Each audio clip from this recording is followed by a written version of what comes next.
We are at AXPONA 2025. I'm Ron Resnick. If you enjoy this video, please kindly click like and subscribe to the What's Best Forum YouTube channel. I'm very happy to meet Ilias, the Chief Commercial Officer of Estelon in Estonia. Great to meet you. Great to meet you, Ron. Thank you very much for the invitation. Happy to be here.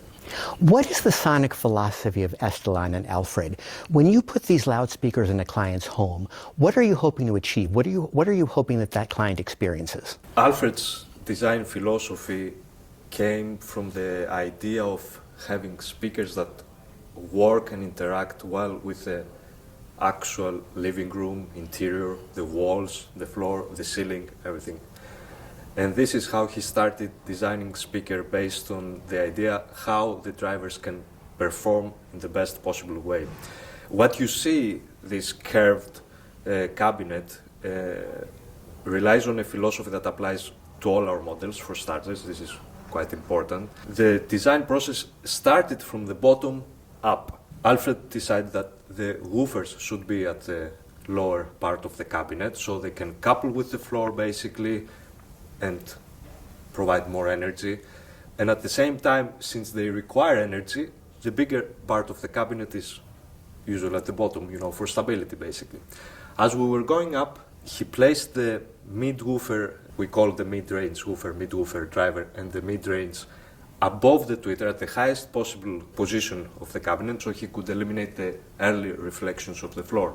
And then, of course, the tweeter is usually at the ear height level position. So when you connect the dots of this idea, you get the shape, right?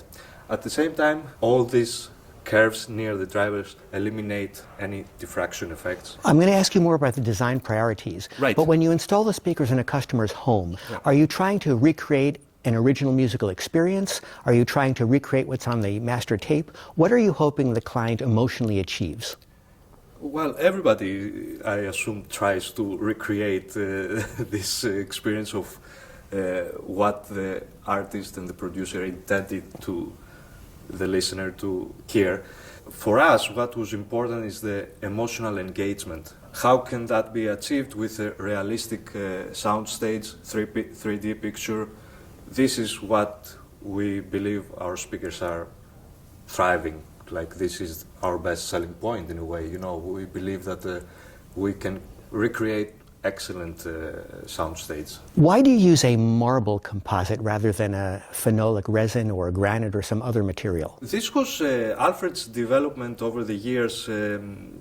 He actually struggled a lot to find somebody to develop this cabinet because it was really, really hard to mold this material. The reason is that it's very heavy, rigid, and it has very good acoustical properties as well as damping properties, internal damping properties. Do you make the cabinets in-house or do you outsource the manufacture of the cabinets? We make them in Estonia, but we don't do it in the same facilities that we have the assembly and the painting. They require a lot of chemical processes. So it has to happen outside our own facilities to prevent all these chemicals, to interfere with us, basically. But it's very near, where it's just in a different city, on an island in Estonia. And how did you and Alfred choose AXPONA drivers to work with? Alfred actually tested various drivers, different combinations, different crossover materials, components and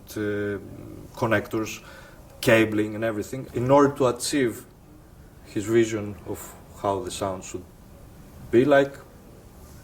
For this particular model, these drivers work best. We don't use AXPONA in all our speakers. In most, though, X-Series and flagship, we do use AXPONA, yeah. Your website says that you make some custom modifications to those AXPONA drivers. Can you give us some insight into what the custom modifications are compared to standard off-the-shelf AXPONA drivers? Yes. The only drivers that are basically spec'd for our models are on the flagship models, Forza and Extreme model, and it's only the mid-range woofer, top driver, as well as the woofers. These are spec'd in some specific frequencies, co-developed with Alfred and the AXPONA team to match the acoustical properties that we needed for this these two models. And I know that the entire assembly can move up vertically a little bit, Right. and the tweeter has the ability to adjust fore and aft in terms of depth. What changes in the sound do those physical adjustments make in the ears of the listener? This is best if you test it yourself to understand what is happening exactly. The movement of the upper module of the extreme helps with the time alignment of the sound from the listening position when taking into consideration basically the ceiling as well. Because, okay, bigger rooms have wider walls, bigger dimensions, but also the ceiling tends to be higher. So this helps with this interaction, let's say, this room interference. And the tweeter, by very, very small movement, retracts basically inside the cabinet. It changes the focus, so the listener can pretty much adjust it from the listening position, just by remote control and set it up the way it feels it's best for him. Why does Alfred choose 11-inch bass woofers rather than 12 or 15? That's an interesting question. I assume it's because he didn't find it necessary. I mean, during development, he tested all sorts of components, and this just worked. Plus, mind you, we have two woofers, right? You're talking about the woofers or the mid woofers? The woofers. The woofers. I mean, what matters usually in the drivers is the total surface, right? So we have two 11-inch. It's basically like saying 20-something inch. It's plenty of energy there. It's plenty of air moving, and it is more than enough. What crossover design does Alfred use? Is it a second order, third order? Second order. A 12 dB? Yeah. Every transition is a 12 dB crossover? Do you remember, Aldo? Yes. The mid-bass driver is acoustically high-passed. There is no capacitor that's being used to create a high-pass filter. Come into the range of the camera for a moment to answer. I didn't want to intrude No, on come on in. your interview. The mid-bass driver is in a sealed chamber with a resonance of about 78 hertz. It's forcing a high pass at that point acoustically. This way, it's literally tied in parallel with the bass driver, so the amp's seeing the same load, if you will.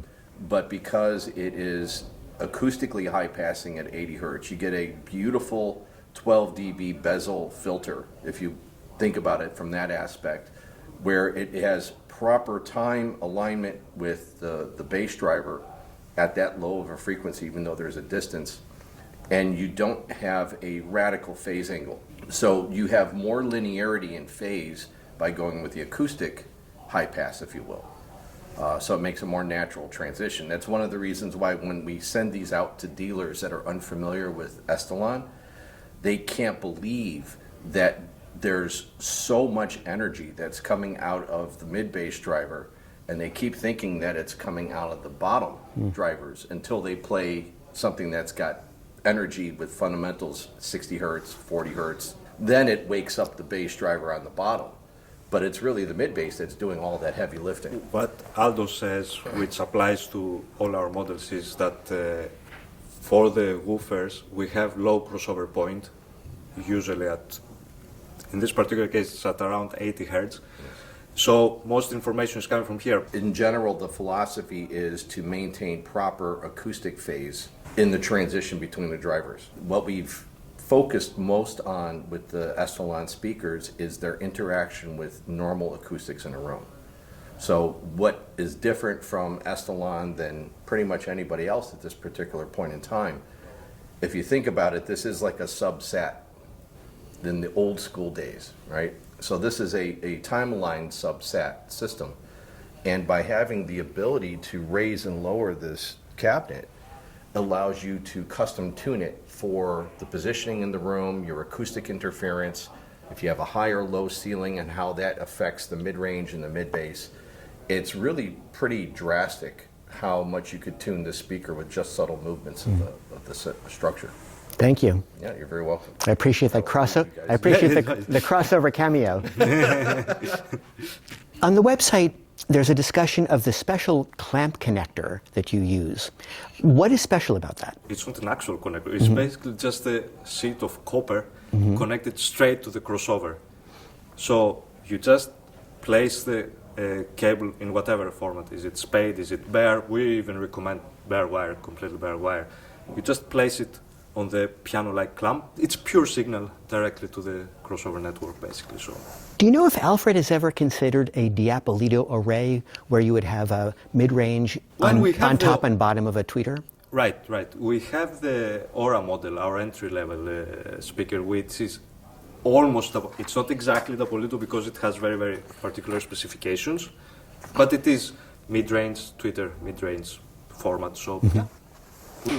On the website, there's a lot of discussion about precision and objective use of measurements and low distortion drivers. When Alfred designs the speaker and solves for those technical parameters, is whatever the resulting sound of the speaker is what he's happy with, or is there also some more subjective voicing element in the design process? The frequency range measurements for Estelon is a guidance. It's a good starting point to get us where we want faster. That's what Alfred himself says. Ultimately, we want for ourselves and for our customers to trust the emotions. This is what matters to us. I can't really give you a percentage that the measurements are, for example, 70% of the process and 30% is our emotions. That's what matters, what we hear. We want the sound to be, as I said earlier, emotional, engaging. Alfred listens to every single pair that we before shipment, and he gives his approval, and this is basically based on his ears and his emotions. To the extent that the part of the process is subjective, how does that subjectivity get built into the speaker? What gets changed in response to the emotional feelings Alfred has when he listens? At this point that Alfred listens, does the final critical listening, it's usually minor adjustments on the crossover, but we're talking about minor adjustment at this point. Most things happen during development. One of the things that's really critical is the physical shape of the cabinet is controlling the reflections around the cabinet. When we're playing music, you could get up, walk around, you could walk to the sides of the speaker, and behind it, you'll be shocked at how much energy there is physically behind the speaker and an even tonal balance, just like you're standing in front. It's really controlling all of the energy around it. Because of that, which is a phase-related issue, Alfred pays much more attention to phase deviations between the drivers than what's happening actually in the crossover. In the crossover, as you know, it's a very simple device. It either passes a frequency or it doesn't, right? So what he's really focusing on is how every individual speaker in the line sounds acoustically in a room. And then he works on tweaking the crossovers from that. But the crossover is actually one of the least important parts of the overall design of the speaker. He tries to do as much as he can with the natural operating range of the drivers. So it's a very minimalistic crossover, as opposed to most other manufacturers that have cities of components on a crossover board. If you take the bottom plate off and you look at the crossover inside here, it is ridiculously simple, and it is all point to point. There's no jumper wires between the crossover components. There's no board, no circuit board. It is all direct wired with silver solder. He's just trying to maintain integrity of the signal. But the key of the speaker and how it sounds, other than the driver's technology and their bandwidth, is physically the shape of the cabinet and how it controls those reflections. Because that will change not only the phase relationship between the drivers, but it changes everything that you hear when you're sitting down listening. If you listen to a wide square baffle speaker compared to this, it's very drastically different. What do you listen to mostly at the factory when designing the speakers? Analog, digital, both? Yes, but we're leaning more and more into digital lately, purely for convenience, you know. Plus, we believe that the digital has reached a very, very good level now. I know you typically exhibit the speakers with Vitis electronics.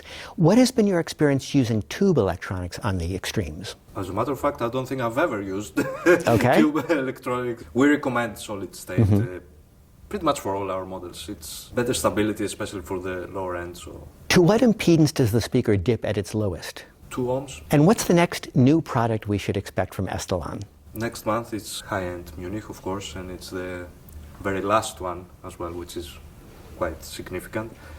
And at the same time, we're celebrating our 15th anniversary as Estelon. Congratulations. Thank you very much. We do have some plans to expand we call them A series, based on the Aura product, our entry level, with some monitors, subwoofer, center channel.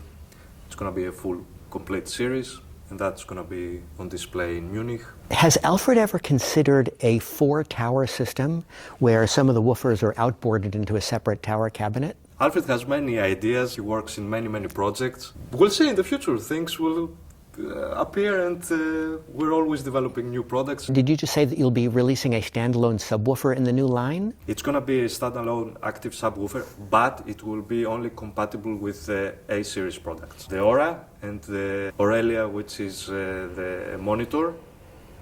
The subwoofer is going to be tuned only for these two models. No subwoofer for extremes?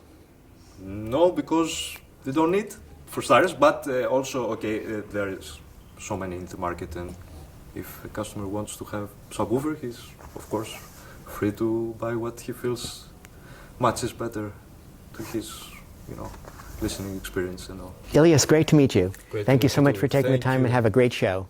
Thank you very much. Something keeps lurking in the dark.